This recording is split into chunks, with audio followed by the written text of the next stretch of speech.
ngayon, dinagdagan na naman Tikba na Malawi na wala siyang respeto. Bakit niya ginagaya-gaya niya si Kuya Bal na si Kuya Bal yung tumulong sa kanya?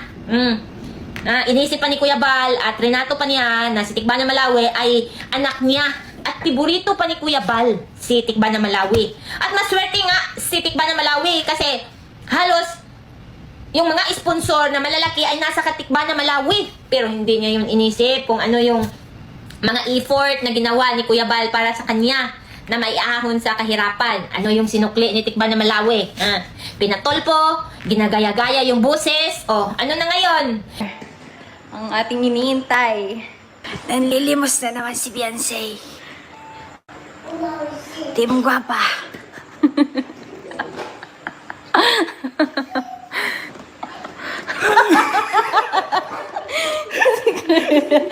Namimiss ka namin! Di na nakapagantay ang love letter. Di na po nakapagantay ang love letter, ano? Sa 2000. Namimiss ka na namin! Dumating na ang love letter. Ang ating iniintay. Nanlilimos na naman si Beyonce. Di mong gwapa.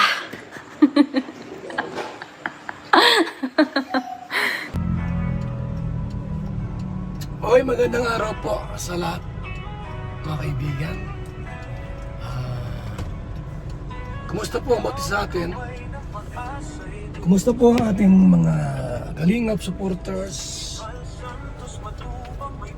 partners, vloggers, reactors, and subscribers po sa ating channel. Tayo po yung araw po ng Sunday. At ito po, mga kalingap. Gusto ko lang pong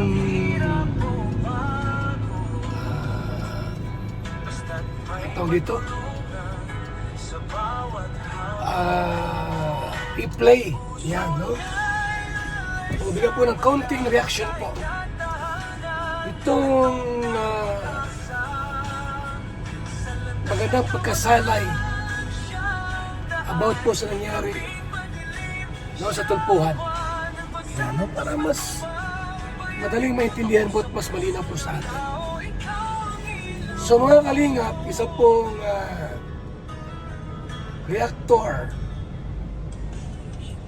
sa Facebook page. Yung ko lang kung kilala niyo po siya. Pero madalas po marami siyang mga ginagawa reaction regarding kay Beyonce. At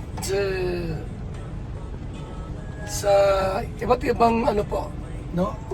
Love team ng Team Kalingap. Ito po ang video, mga Kalingap. Panoorin po natin. Paano makakalimutan ni Kuya Bal Santos Matubang yung ginawa ni Tikba na Malawi? Unang-una, pinagawa yung kwarto niya kasi sabi may butas yung bubong. Tumutulo dahil sa ulan. Pinaayos ni Kuya Bal. Humanap siya ng paraan. Naghanap ng mga sponsor para maayos. At saka, dinagdag pa ni Kuya Bal na ayusin na lang yung CR na maging connection sa kanyang kwarto. Pagkatapos ng nagawa na ang lahat, biglang nagkaroon ng isyo. Dahil sinabi ng nanay ni Tikba na Malawi, yung siminto na ginamit ni Kuya Bal, na dapat sana gagamitin nila doon sa extension na kusina doon sa likod. Siguro yun, sa likod ng bahay nila na gagamitin. At iba yung sponsor na nagbigay. Hinanap ni nanay ni Tikba na Malawi, yung siminto. Na ginamit daw, yung siminto na hindi pa napalitan. So, ang ginawa ni Kuya Bal, instead na dalawa yung simintong sako, ginawa ni Kuya Bal na 5 sako. Pinalit doon para walang gulo. At pumunta pa si Kuya Bal doon sa bahay nila. Pagkatapos, akala ni Kuya Bal na merong tao doon. Wala. Pero,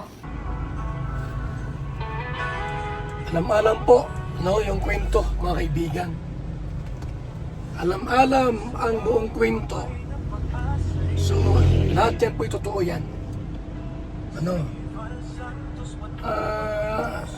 Ba't kaya itong si Hansel sa isang live ng Antay nag-comment, nagsalita, no? Nagkomento tungkol po sa ginamit namin na simento, no? na parang lumalabas po na yung simento, kinuha namin na walang paalam. Eh, ang sabi ko doon sa karpintero, hiramin niyo muna at papalitan ko. Ito pang ginagamit po. Wala pang gumagawa doon.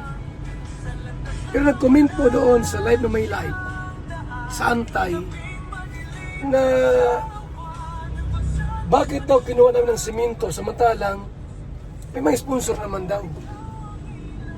At may binanggit na sponsor na nising ko wala namang binigay.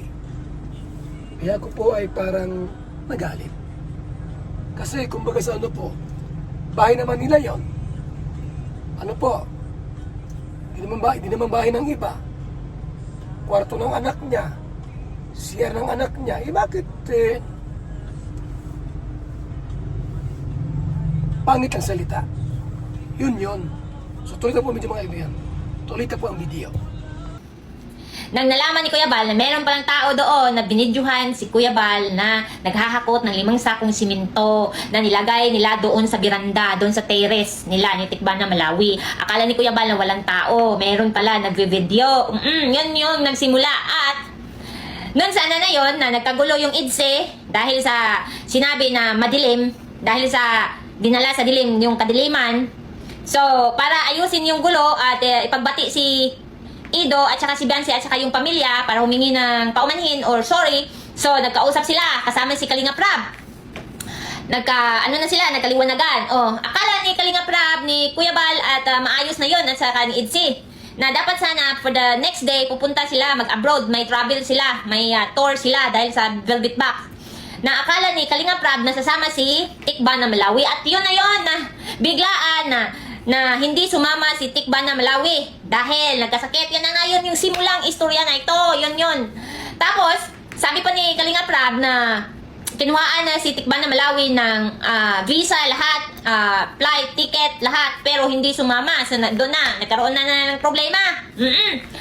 Andun na sila sa ibang bansa, di Kalinga Prab at saka si Ido, hindi nga sumama si Tikban na Malawi. Na nagbalik na sila ni Kalinga Prab, Ido at saka sa araw ng kasal ng kapatid ni Kalinga Prab na si Kakay na anak ni Kuya Bal. Noong araw na yon, pinatulpo ni Tikban na Malawi na hindi alam kung ano ang dahilan, o di ba? Alam po mga kaibigan, no? Alam buong kwento. Tama po yan. No? Hindi sumama si, si Biancy po kay Kalinga Prab, kay Ido sa tour po ng Velvet. At marahil nawakwak na. At yung tulpuhan po ay kumbaga sa ano po, niluluto na. May plano at mayroong pag-uusap po tungkol po diyan.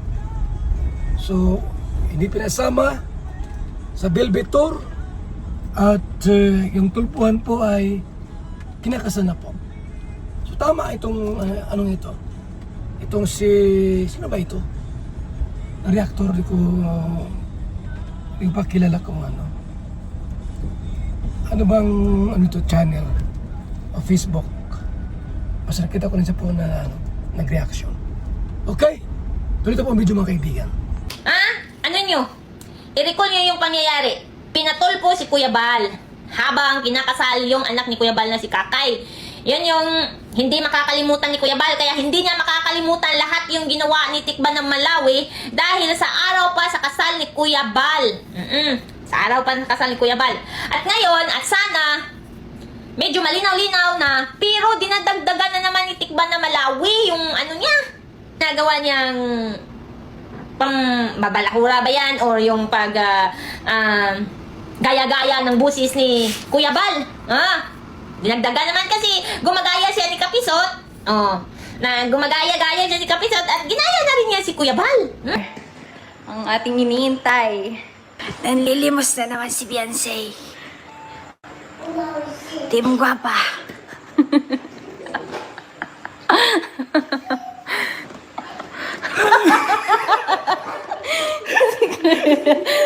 Malimus ka namin! Hindi na nakapagantay ang love letter. Di na po nakapag-intay ang love letter, ano? Sa 2000. Limos ka na naman! Dumating na ang love letter. Ang ating iniintay. Nanlilimos na naman si Beyonce.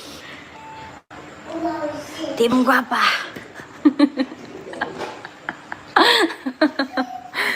Oh, paano yan makakalimutan ni Kuya Bal? Instead na medyo malinaw-linaw na yung nakaraan, nang dahil sa patulpo, dinagdagan pa ni Tikba na Malawi.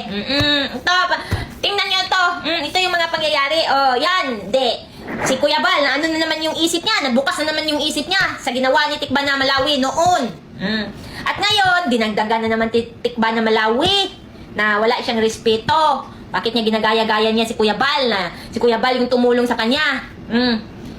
Inisip pa ni Kuya Bal at renato pa niya na si Tikba na Malawi ay anak niya at tiburito pa ni Kuya Bal si Tikba na Malawi. At maswerte nga si Tikba na Malawi kasi halos yung mga sponsor na malalaki ay nasa katikba na Malawi. Pero hindi niya yung inisip kung ano yung mga effort na ginawa ni Kuya Bal para sa kanya na maiahon sa kahirapan. Ano yung sinukli ni Tikba na Malawi?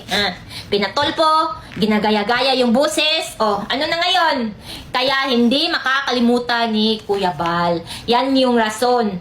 At sabi pa ni Kalinga Prab, nakatatak na yan kasi nasa video, nasa YouTube makikita yan. Lumalabas yan. Palagi araw-araw kung saan nakapost yung mga video. Kaya pag nakita yun ni Kuya Bal, yung mga video na nakaraan, hindi talaga yan makakalimutan. Kaya mali talaga yung ginawa. Maling-mali. Ang ating iniintay. Nanlilimos na naman si Beyonce. Team Guwapa.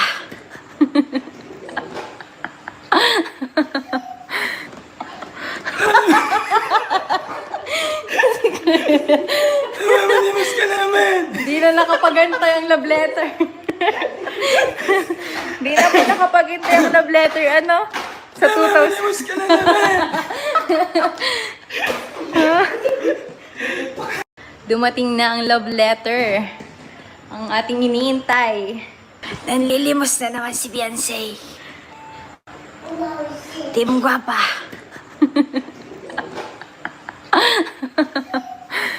Bilang isang karpintero, araw-araw napapagod, BSM Kalingap Kape ang panghagod. Sarap. BSM Kalingap Kape, ang kaping may puso. Dito na kayo mga kaibigan, mga Kalingap. At sigurado, gaganda at sasarap ang tulog at ang gising ninyo.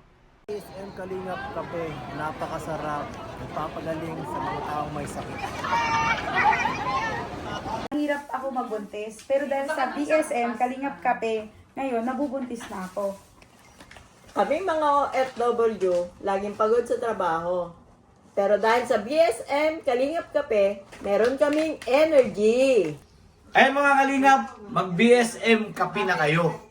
Alam niyo mga kalingap, bilang isang OFW dito sa Hong Kong, bilang driver, lagi akong umiinom ng kape bago pumasok ng trabaho. Parating gising at laging alerto, lalo-lalo na pag ikaw ay nagdadrive. Kaya mag-BSM kape na kayo mga kalingap. Dahil sa BSM kape mga kalingap, ang inyong diwa ay laging buhay. BSM Kalingap Kape, ang kape na may puso. BSM Kalingap Kape ang paboritong kape naming mga OFW dito sa Macau. BSM Kape ang kaping may puso.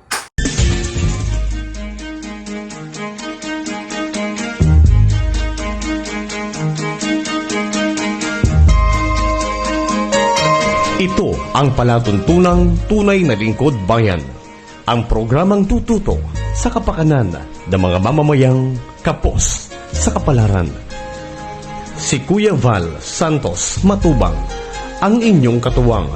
Si Kuya Val, kasangga sa kahirapan, kaagapay sa kalusugan, kakampi ng mga inaapi. Magbibigay pag-asa sa mga taong nawawala na ng pag-asa sa buhay, sa mga batang biktima ng kahirapan, sa mga matatandang napapabayaan. Si Kuya Val, ang inyong sandigan. Val Santos Matubang, sa palatuntunang Lingap sa mahihirap. Lingap sa mahihirap.